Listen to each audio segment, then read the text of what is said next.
BRS party పూర్తి స్థాయిలో డీలా అయిపోయింది. 116 మున్సిపాలిటీల్లో గెలిచింది కేవలం 15 మాత్రమే. 7 కార్పొరేషన్లో కనీసం పోటీ కూడా ఇవ్వని కేటీఆర్ టీం 4 మున్సిపాలిటీల్లో కూడా ఖాతా తెరవని పార్టీ. భైంసా, ధర్మపురి, కోస్గి, మక్తల్లో 0. 13 మున్సిపాలిటీల్లో గెలిచింది ఒక్క వార్డు మాత్రమేనట. 13 మున్సిపాలిటీల్లో గెలిచింది ఒక్కో వార్డే. మరో 67 మున్సిపాలిటీల్లో నామమాత్రపు పోటీ. కేసీఆర్ సొంత సెగ్మెంట్ గజ్వెల్లోనూ అతి కష్టంగా గెలవడం జరిగింది.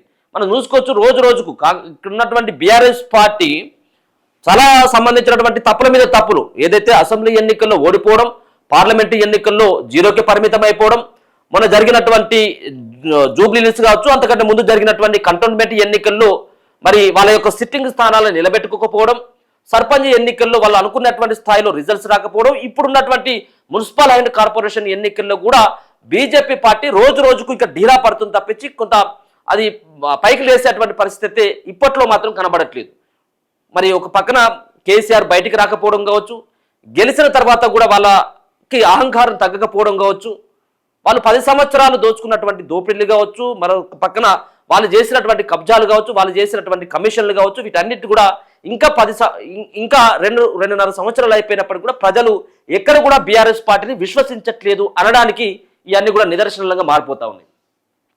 మున్సిపల్ ఎన్నికల్లో గులాబీ పార్టీ డీలాబడ్డది. ఎన్నికలకు ముందు మున్సిపాలిటీలో గులాబీ జెండా ఎగరవేస్తామని బీఆర్ఎస్ వర్కింగ్ ప్రెసిడెంట్ కేటీఆర్ చెప్పినా కొన్ని చోట్ల అసలు ఖాతా కూడా తెరవలేదు. మరికొన్ని చోట్ల ఒక్క సీటుకు పరిమితమైంది. 116 మున్సిపాలిటీలకు ఎన్నికలు జరిగితే 15 మున్సిపాలిటీలను బీఆర్ఎస్ గెలిచింది. అదే సమయంలో 7 కార్పొరేషన్లకు జరిగిన ఎన్నికల్లో గులాబీ పార్టీ కనీస పోటీ కూడా ఇవ్వలేకపోయింది. కాంగ్రెస్వి 420 హామీలని, ఎవరికి మేలు జరగలేదని పార్టీ నేతలు చేసిన ప్రచారం ఫలితాలను మాత్రం ఇవ్వలేకపోయింది. చాలా ప్రచారం చేసిండ్రు. ఇది అంతా కూడా ఇది కాంగ్రెస్ పార్టీ 2 సంవత్సరాల కాలంలో ఏం చేయలేకపోయిందని జనాల్లోకి తీసుకువెళ్ళేటువంటి ప్రయత్నం చేసినప్పటికీ మరి జనాలు మాత్రం బీఆర్ఎస్ పార్టీని నమ్మలేదు. కార్పొరేషన్లు కూడా పూర్తి స్థాయిలో డీల పడిపోయింది. ఎన్ని కార్పొరేషన్లు? 7 కార్పొరేషన్లో ఒక్క కార్పొరేషన్లో కూడా పెద్దగా ఎక్కడ కూడా ప్రభావం చూపలేకపోయింది. సో చూసుకోవచ్చు మొత్తానికి ఈ సంబంధించినటువంటి ఈ డివిజన్ కార్పొరేషన్ సంబంధించినటువంటి ఆ డివిజన్లో కూడా పూర్తి స్థాయిలో డీల పడిపోయింది. కొంత మున్సిపాలిటీలలో కొంత వార్డులలో దాదాపుగా 750కి పైన వార్డుల్లో గెలిచినప్పటికీ ఈ కార్పొరేషన్ సంబంధించిన డివిజన్లో పెద్దగా ప్రభావం చూపలేకపోయింది. రాబోయే జిహెచ్ఎంసీ ఎన్నికల్లో గులాబీ జెండా ఎగరవేస్తామని కేటీఆర్ ధీమాగా చెప్పినప్పటికీ కార్పొరేషన్లో బీఆర్ఎస్ కనీస పోటీ ఇవ్వలేకపోవడం గమనార్హం. నిజామాబాద్లో అయితే ఆ పార్టీ పరిస్థితి మరింత దారుణంగా తయారైంది. అక్కడ కార్పొరేషన్లో 60 వార్డులు ఉంటే కేవలం 1 వార్డును మాత్రమే గెలుచుకున్నది. మంచిర్యాల, కొత్తగూడెంలో 60 చొప్పున వార్డులు ఉంటే ఆ 2 చోట్ల కేవలం 8కి మాత్రమే పరిమితం అయిపోయింది. రామగుండంలో 13, మహబూబ్నగర్లో 11 వార్డులు గెలిచిన బీఆర్ఎస్ నల్గొండ కార్పొరేషన్లో 9, కరీంనగర్ 8 వార్డులు మాత్రమే సాధించడం గమనార్హం. ఇక 12 మున్సిపాలిటీల్లో గెలుపు. BRS party working president KTR ప్రాతినిధ్యం వహిస్తున్న సిరిసిల్ల సహా 12 మున్సిపాలిటీలను బీఆర్ఎస్ గెలిచింది. సిరిసిల్లలో ఆ పార్టీ స్పష్టమైన పోటీనిచ్చింది. సిరిసిల్ల మున్సిపాలిటీలో 39 స్థానాలుండగా 27 వార్డులను ఆ పార్టీ గెలిచింది. ఎన్నికల ప్రచారం మొదలైనప్పటి నుంచి కేటీఆర్ అక్కడే మకాం వేసి ప్రత్యేక దృష్టి సారించారు.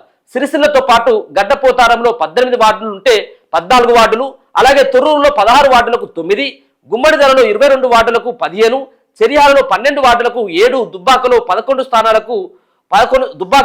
స్థానాలు, గజ్వేల్లో 11, మూడుచింతలపల్లిలో 24 స్థానాలకు 14, ఆమనగల్లో 15 స్థానాలకు 8, ఇబ్రహీంపట్నంలో 24 వార్డులు ఉంటే దాంట్లో 13, అలాగే ఐజాలో 20కి 13, తిరుమలగిరిలో 15కి 10 వార్డులు గెలిచింది. మొత్తంగా రాష్ట్ర వ్యాప్తంగా 2996 వార్డుల్లో ఎన్నికలు జరిగితే బీఆర్ఎస్ కు 775 స్థానాలను గెలిచిందట. అదే సమయంలో 20 స్థానాల్లో సింగిల్ లార్జెస్ట్ పార్టీగా నిలిచింది. ఆసిఫాబాద్, కాకాజ్నగర్, బెల్లంపల్లి, కే సముద్రం, జమ్మికుంట, ఇంద్రేశం, ఇస్నాపూర్, జిన్నారం, జహీరాబాద్, మెదక్ అండ్ నర్సాపూర్, తుఫ్రాన్, జనగామ, ఎల్లంపేట, పరిగి, అలంపూర్, ఖ్యాతనపల్లి, వర్ధనపేట, జనగామాల్లో ఇతర పార్టీల కన్నా బీఆర్ఎస్ కు ఎక్కువ సీట్లు వచ్చాయి. అమరచింత మున్సిపాలిటీలో 10 వార్డులు ఉంటే ప్రధాన పార్టీలైన కాంగ్రెస్, బీజేపీలతో సమానంగా 3 సీట్లు గెలవడం గమనార్హం. సో వీటిలో మొత్తం 2996 వార్డులకు ఎన్నికలు జరిగితే ఇప్పుడు 775 స్థానాలని ఇప్పుడు బీఆర్ఎస్ పార్టీ వాళ్ళ ఖాతాలో వేసుకోవడం జరిగింది. ముఖ్యంగా కేవలం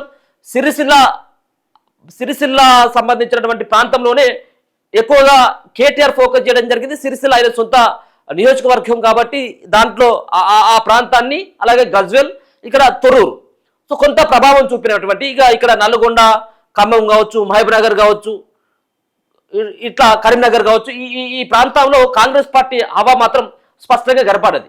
4 చోట్ల 0 ఆట.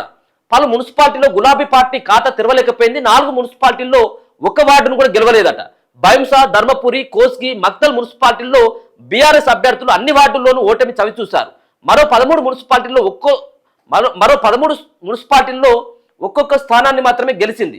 మంతని, పెద్దపల్లి, సుల్తానాబాద్, చొప్పదండి, ఎల్లారెడ్డి, యాదగిరిగుట్ట, కొడంగల్, భూత్పూర్, వడ్డపల్లి, ఆత్మకూరు, హాలియా, నందికొండ, మదిరా మున్సిపాలిటీల్లో కేవలం ఒక్కొక్కటి చొప్పున మాత్రమే ఆ పార్టీ అభ్యర్థులు గెలుపొందారు. మరో 67 మున్సిపాలిటీల్లోనూ కనీసం పోటీని ఇవ్వలేకపోయింది. సిద్దిపేటలోనూ అతి కష్టం మీద గట్టెక్కింది. ముఖ్యంగా కేసీఆర్ నియోజకవర్గమైన గజ్వెల్లో చావు తప్పి కన్ను లొట్టపోయినట్లు ఒకే ఒక్క సీటు మార్జిన్తో బీఆర్ఎస్ గెలుపొందింది. 20 వార్డులకు గాను 11 వార్డులను గులాబీ దళం దక్కించుకుంది. ఇటు దుబ్బాకలోనూ 20 స్థానాలు ఉంటే 1 వార్డు తేడాతో మ్యాజిక్ ఫిగర్ సొంతం చేసుకుంది. అక్కడ కూడా 11 స్థానాలనే గెలిచింది. అయితే హుజునాబాద్ లో మాత్రం 20 స్థానాలకు కేవలం 4 వార్డులో మాత్రమే బీఆర్ఎస్ పార్టీ గెలిచింది. బీఆర్ఎస్ పార్టీ పరిస్థితి ఇది. ఇప్పుడు కేసీఆర్ ప్రాతినిధ్యం వహిస్తున్నటువంటి గజ్వేల్లో కూడా ఒకే ఒక ఓటుతోటి వాళ్ళు మ్యాజిక్ ఫిగర్ ని క్రాస్ కావడం జరిగింది. కాబట్టి ఇది వాళ్ళు కేసీఆర్, కేటీఆర్, హరీష్ రావు ప్రాతినిధ్యం ప్రధానంగా దృష్టి పెట్టినటువంటి వాటిలో కూడా పెద్దగా వచ్చినటువంటి అయితే ఏం లేవు. వీళ్ళు కూడా ఇప్పుడు అనుకున్నారు, బీఆర్ఎస్ వాళ్ళు కూడా కేటీఆర్ కానీ హరీష్ రావు కానీ మా నియోజకవర్గంలో మా పట్టు కోల్పోతాం, అక్కడ కూడా పార్టీ చతికిల పడ్డది అని జనాలు అనుకోవద్దు అన్నటువంటి ఉద్దేశంతో కొంత ఇంకా పార్టీ కూడా బతికే ఉన్నది అని చెప్పుకోవడానికి అది కొంత వాళ్ళకు సంబంధించినటువంటి మెదక్ అండ్ సిరిసిల్ల, సిద్దిపేట అండ్ గజ్వెల్ లాంటి ప్రాంతంలో మాత్రమే దృష్టి పెట్టింది. ఇక వేరే చోట పెద్దగా ప్రచారం చేసింది కూడా పెద్దగా ఏం లేదు. 4 చోట్ల మొత్తం 0కే పరిమితం అయిపోయింది బీఆర్ఎస్ పార్టీ.